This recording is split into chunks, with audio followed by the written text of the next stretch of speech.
I recently purchased a nice shaker chest of drawers from a dealer. It looks old and very well made. Is it a true piece of history? Let's investigate.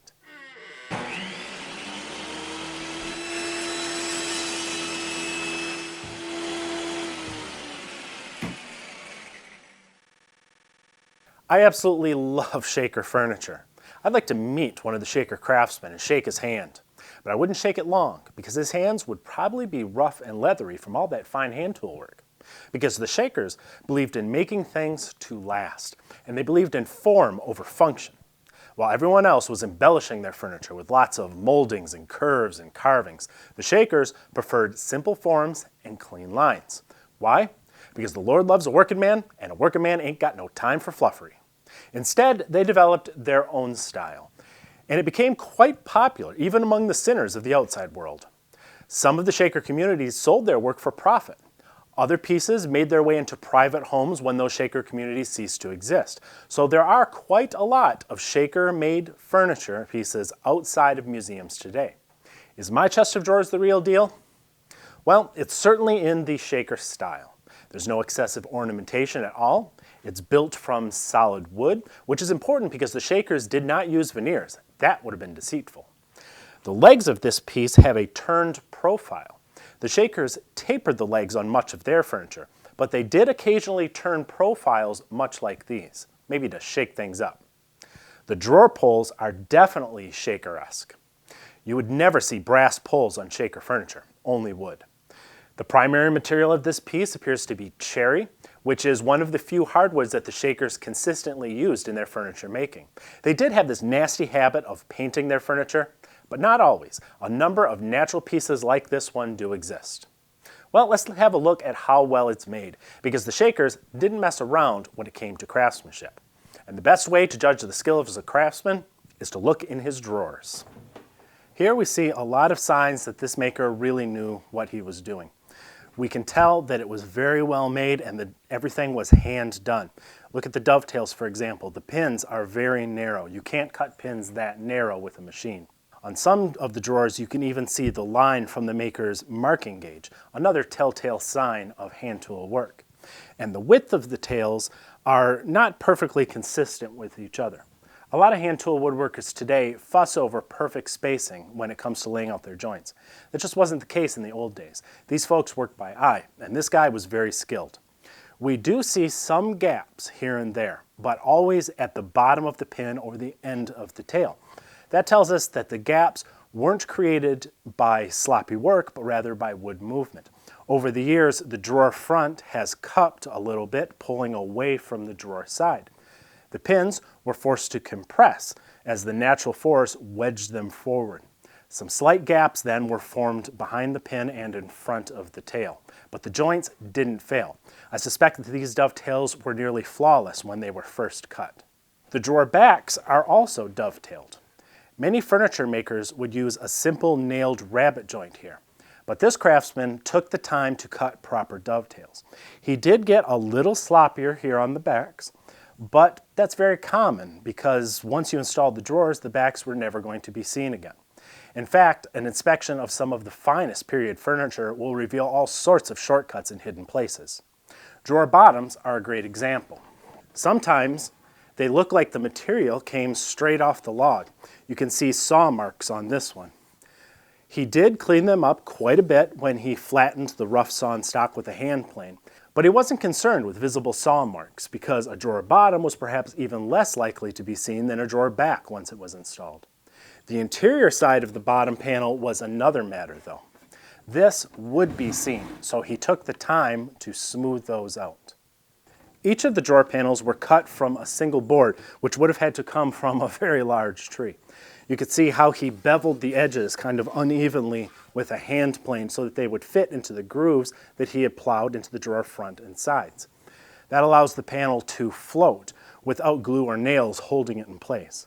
However, one drawer bottom did split. Evidently, some careless repairman down the line nailed that one in place, and with time and changes in humidity, the panel tore itself apart trying to free itself from those nails. The drawer sides are made from poplar. Pine in some areas may have been cheaper, But poplar wears better and is very commonly found in well-made furniture like this. And this was never finished. And you can see how nice and brown poplar gets over so many decades of life. We'll come back to the drawers later. For now, let's take a look at the carcass itself. It's 42 inches wide by 48 inches tall. The Shakers were really concerned with proper ratios when it came to sizing their furniture. Most of their work was either close to square like this, or they used a 3:4 or 2:3 ratio, which is close to what's called the golden ratio of 1 to 1.6. These are the standards found in nature that have been used for millennia to create aesthetically pleasing designs. We'd expect to see that in a Shaker-made piece. Overall, the carcass construction is also what we would expect. We can see marks from his marking knife that indicate the location of the mortise and tenon joints. Some gaps have opened up over the years, but everything is still very solid. It's interesting to note that the rails in the sides are set into dovetailed sockets on both ends. He could have used mortise and tenon joinery here too, but a dovetail like this adds a tremendous amount of lateral strength to the frame. It also adds a lot of labor, but the person who made this piece of furniture was willing to go that extra mile. The drawer slides are nailed in place, but they aren't original to the piece. For one thing, they're made from pine, while all of the other secondary wood on this piece is poplar.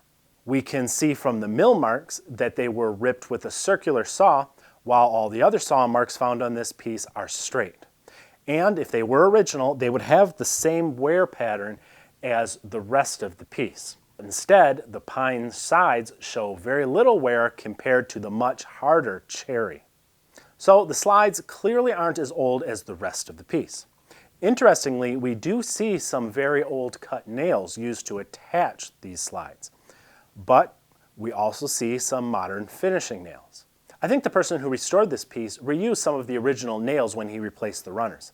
It's nice to see. It shows he had some respect for the history of the piece and wanted to preserve whatever he could. You would expect him to do that if he thought he was working on a true Shaker-made piece of furniture. The construction of the back is also very interesting. We have 3 poplar panels. The top and the bottom panels are attached with tenons that go into the legs, while the center panel floats in a groove between them. And you can see how he used a hand plane to bevel all the way around the panel. On a lot of modern furniture, the rear panel is just a single piece of plywood nailed into a rabbet. You couldn't do that with solid wood panels like these. They would split like that drawer bottom did, and you'd have a mess on your hands. Yet you'd be surprised how often you see old furniture with badly damaged solid wood panels because they were nailed into place. That's because the average self-taught country woodworker simply didn't always know that was a bad idea. In fact, I suspect that a great deal more furniture was made that way than we actually know about, because the bulk of it just didn't survive the oversights of its maker. This piece, on the other hand, wasn't made by a simple country woodworker. This was a professional who knew how to make something that would last, and he was willing to spend a great deal of time doing things the proper way. As a side note, the center panel is 22 inches wide. When was the last time you saw a single board that wide on a chest of drawers?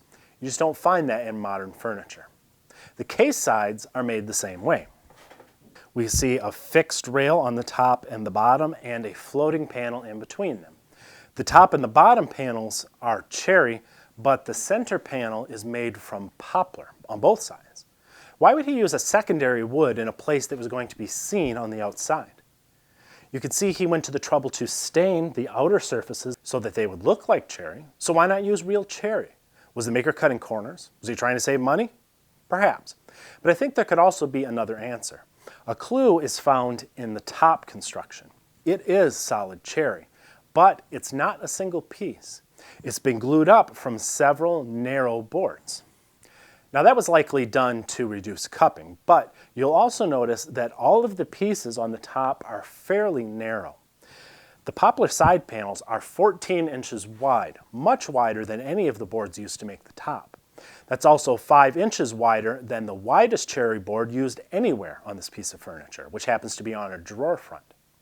I don't think the maker actually had any cherry stock that was wide enough to make the side panels.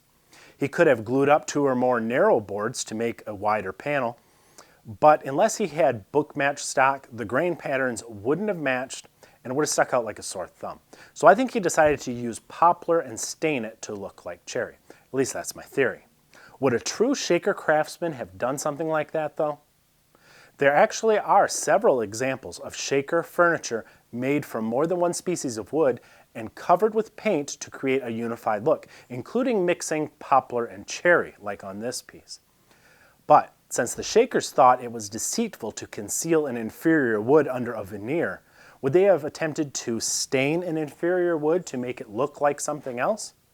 Sure they did. In fact, the shakers were among the first American craftsmen to use wood stains.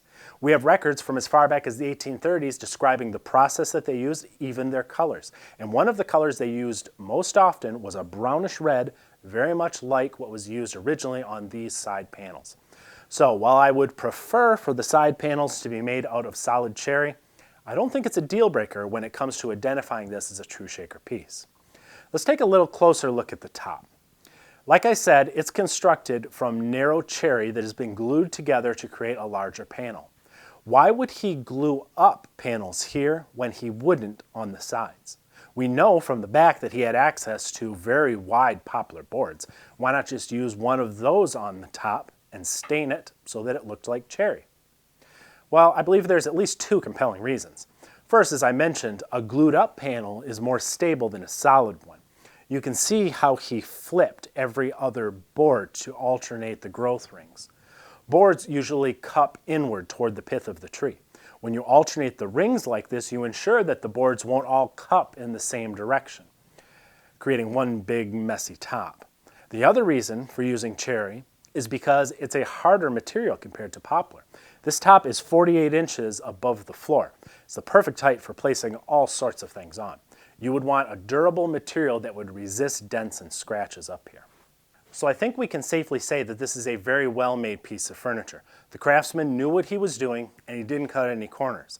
He took the time to do everything well, even in areas that other people may have compromised, such as cutting dovetails in the drawer backs or on the ends of the rails inside the carcass. He appears to have been just the sort of craftsman that would be found in a true shaker workshop. All of the materials used are also very common to authentic shaker furniture construction, as is the style and all of the methods. But what about the age of the piece? Does it fit into the right time period for it to have been made in one of the shaker communities? We'll talk about how to date a piece of furniture like this in our next video. See you then.